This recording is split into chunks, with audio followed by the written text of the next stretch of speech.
Let's go!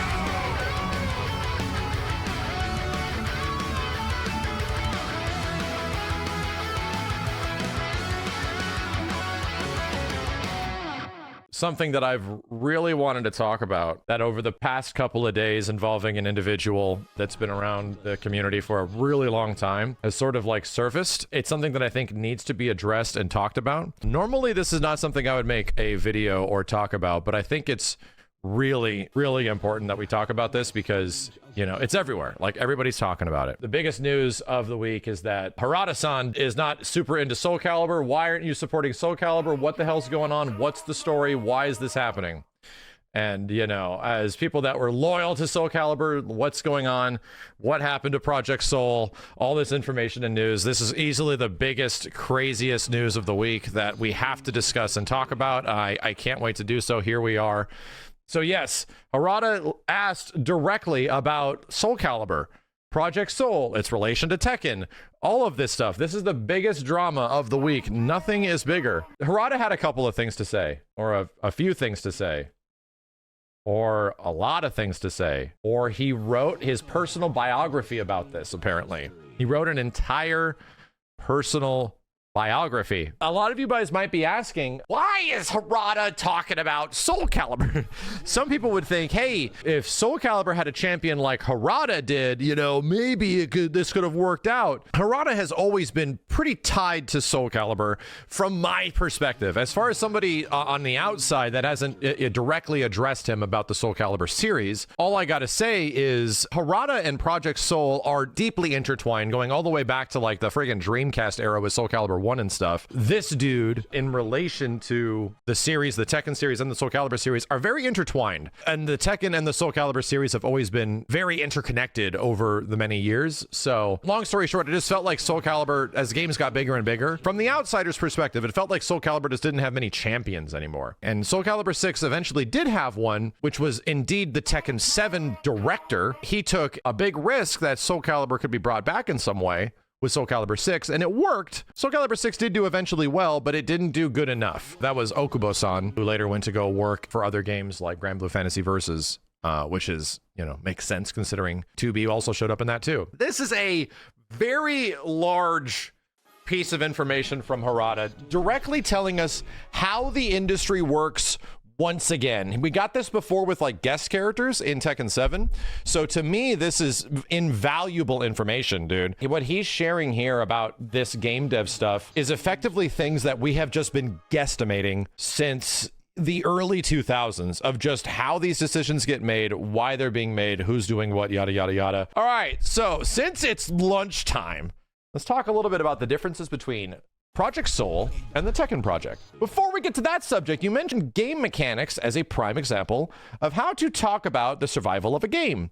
But things are not that simple. Let's just lay it out. Games don't live and die specifically by game mechanics. Sales are important. All right, let's go. In the case of fighting games, if the arcade game market was in its heyday and the income of 1 coin per play was important, it was still the case. But in the home video market, the only people who can reach an evaluation of game mechanics are those who have already purchased. And the paradigm shift in business model has changed the marketing of games itself. He's exactly right. When you put in a quarter to an arcade game, if you liked it, you continued to pay money, and you paid way beyond over time the $50, $60 a normal asking game price might be. You'd put hundreds, if not thousands, if not even way more money into that machine over time, which is where we have a much different perspective now, where fighting games have to sell you first and foremost that they are a worthwhile prospect. He is 100% right here.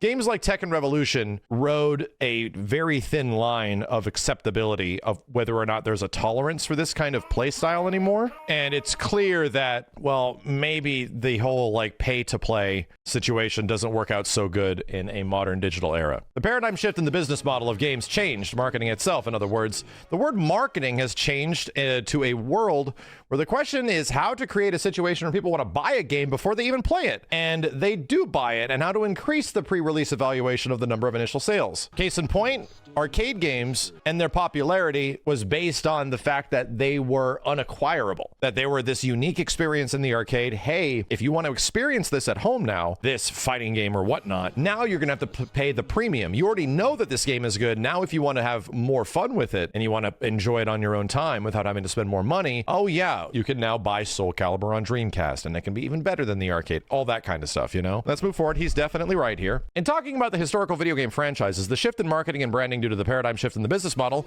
cannot be overlooked, and many people who have been in the industry for a long time will probably agree with my simple explanation. I'm assuming Harada's getting to the point that Soulcalibur fit much better back in the day as effectively an arcade experience instead of it moving forward into like the modern day digital era. Old school marketing instead of the new school, which I don't exactly agree with, but still, let's keep forward. On top of that, of course, it is important to evaluate game mechanics. It's important to have game mechanics that can be played for a long time because it is the factor that affects the sales, the beat after the initial launch. And it is the factor that will work like a body blow in the long run. Nowadays, I think that applies to fighting games especially because if a game comes out and its mechanics don't really engage you and the game isn't that fun, then what happens? Even nowadays, people don't want to buy the DLC. People don't want to buy Season 1 or Season 2 or anything like that because that's the whole way fighting games have to be developed and evolved over time now. We're not going to release another game that is $60 a year and a half later. That pisses people off. We're going to evolve our product effectively as it is a games as a service and then add things on top of it to the point where, oh yeah, that game that you had is now a significantly bigger game, but it is still the old same game.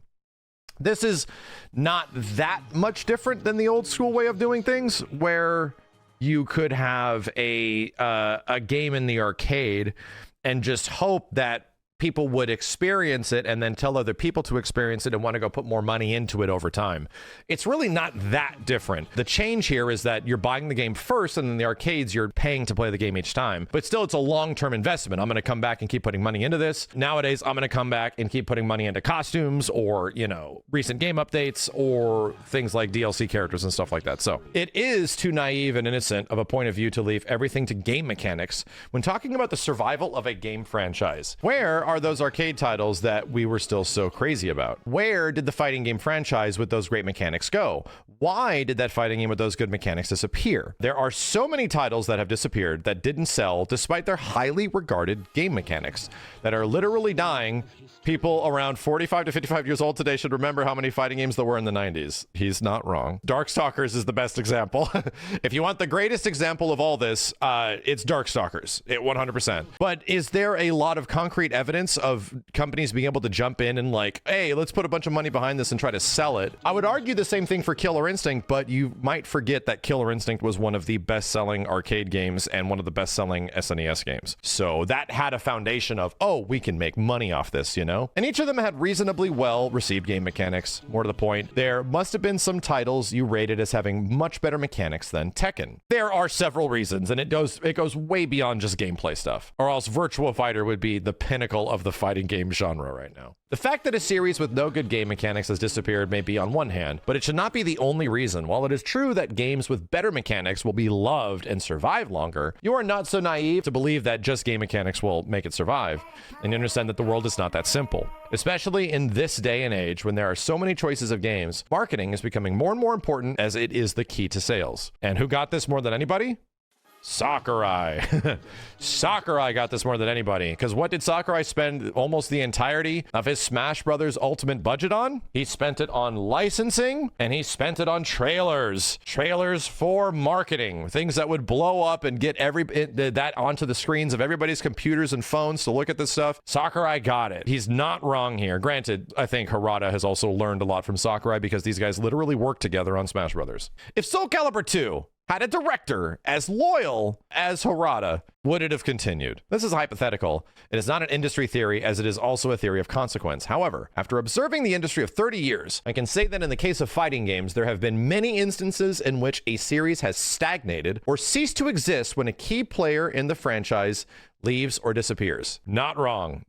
So that you need a champion. You need somebody that is like willing to put their career behind this franchise. They have an idea and they want to execute. This is the thing that I've been trying to tell you guys for years, that things just don't happen. You effectively need there to be a big shakeup, or there to be somebody that is willing to put their name and effectively their pedigree behind something, because if that doesn't happen, then it's not going anywhere. No one wants to risk their job. And the reasons for the disappearance of these key persons are often not only their own problems. In the case of Soulcalibur, I can assure you, having seen it up close and personal, that this is the case. This was not simply a matter of sales and marketing, but I can tell you that the organizational changes and decision makers at Namco Bandai have a great deal to do with it. And Okubo laid it out for us, bro. I really appreciate Okubo as a developer and a person, because he laid it out for us before the game was even out. If this doesn't hit the numbers it needs to hit, I'm pretty much done at Bandai Namco. He told us up front. Here's the crazy part. Soulcalibur 6 didn't even sell that bad, but in the time frame, it needed to sell the numbers that it was requested to from higher ups at Bandai Namco. It didn't hit those numbers. It did not hit 2 million sales in the first year. So what happened? Well, we lost Okubo as a result. He was true to his word and effectively put his career at Bandai Namco on the line because he believed in Soulcalibur, but he didn't get nearly the budget.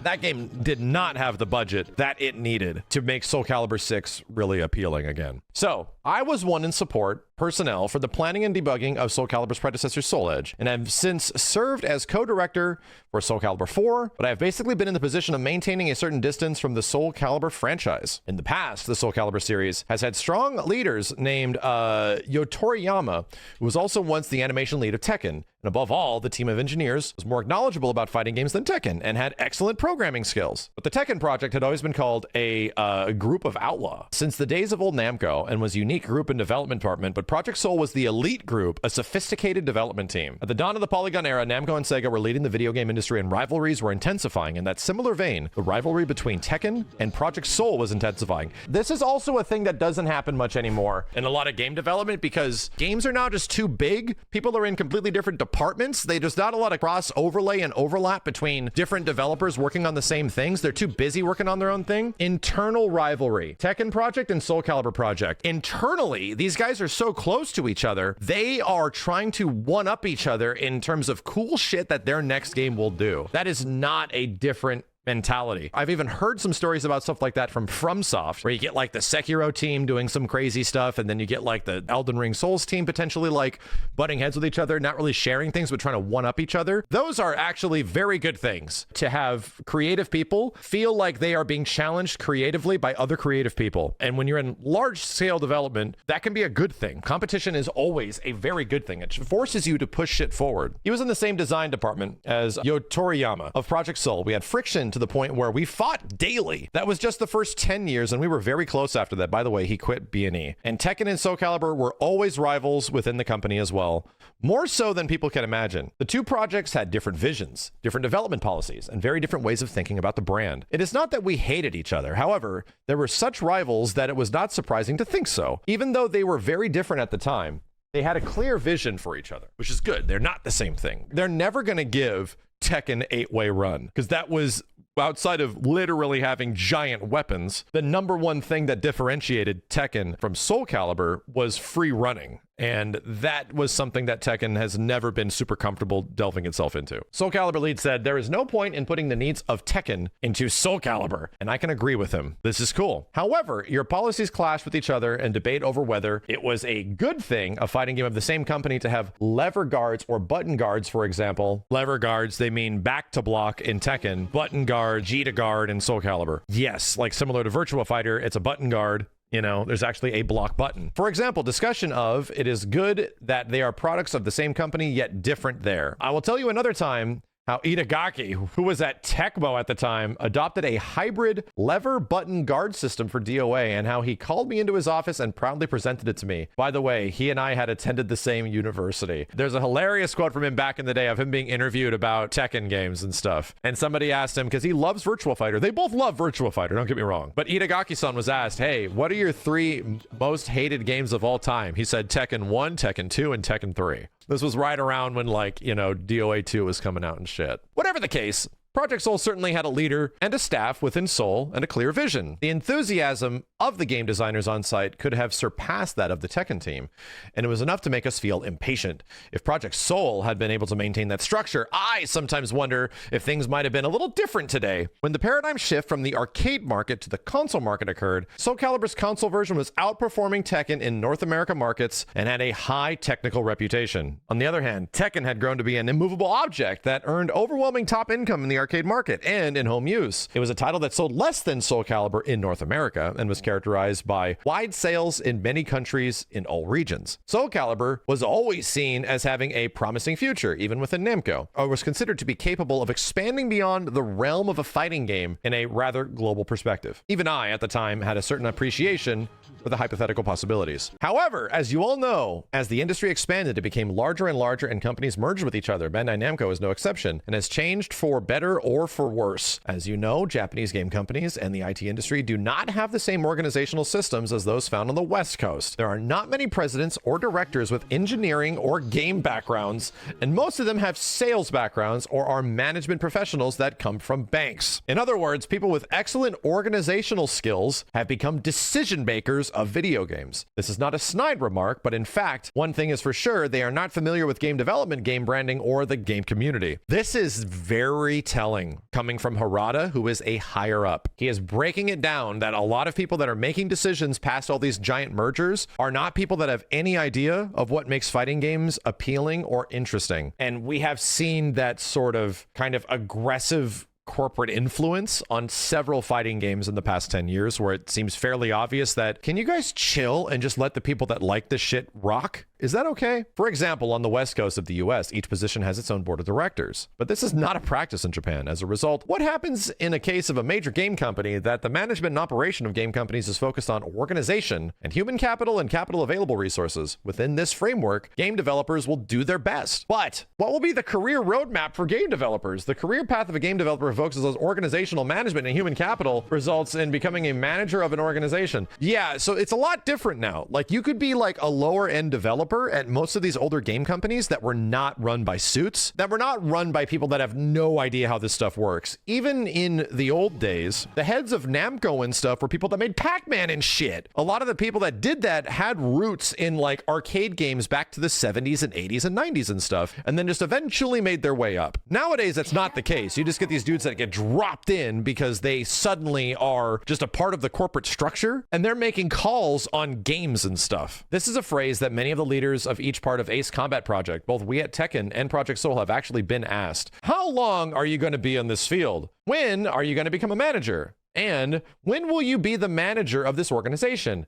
How long will you be a creator? Yes, that was directed at the creator of Ace Combat. No one in the organization at the time was asking, when are you going to grow up and be a great game developer? Literally, not one person talked about a career path of a game developer. It was all about management and admin. And it was true that this was not an organization that could properly evaluate the content of games and their value. And thus, by becoming a manager of an organization, he meant that one should not stick to one thing forever, but should broaden the perspective from every department, division, and business. In fact, at the time, the only way to advance one's career was under such a system. You can't just sit there and do the same thing. You're gonna have to learn how to do all of these different things that maybe you're not comfortable with or good at. Broadening one's horizons sounded good, but in game development, it was the opposite of pursuing a single path or mastering something. Also at that time, the concept of job rotation was widespread, based on the idea of broadening horizons, growing as a manager of a department or division or business, contributing to the expansion of the company. It was originally intended for younger employees, but as a result, it was undoubtedly one of the factors that gave the rise to the trend that working only on one specific game or franchise forever is not a career that is valued. The phenomenon of people leaving various titles and series as if they were being peeled off began to occur. People didn't want to become managers and shit. Like, people wanted to sit and do the things that they like to do and hone their craft at the things that are good and be paid appropriately for it. The problem is that what is the alternative? Bro, I get to move up in the company, not doing the thing I like to do anymore. I effectively have to become like a pencil pusher, but what do you get? Way more money. So that was the great debate in the Japanese game industry. It still is the great debate rate, you still have people that are in their 50s now that are not wanting to move up the ladder. They want to stay and do the things that they like to do. Each time a project's key players were peeled away, the dreams and visions of that project had become weaker. Project Soul was struggling to survive, or so it seemed to me,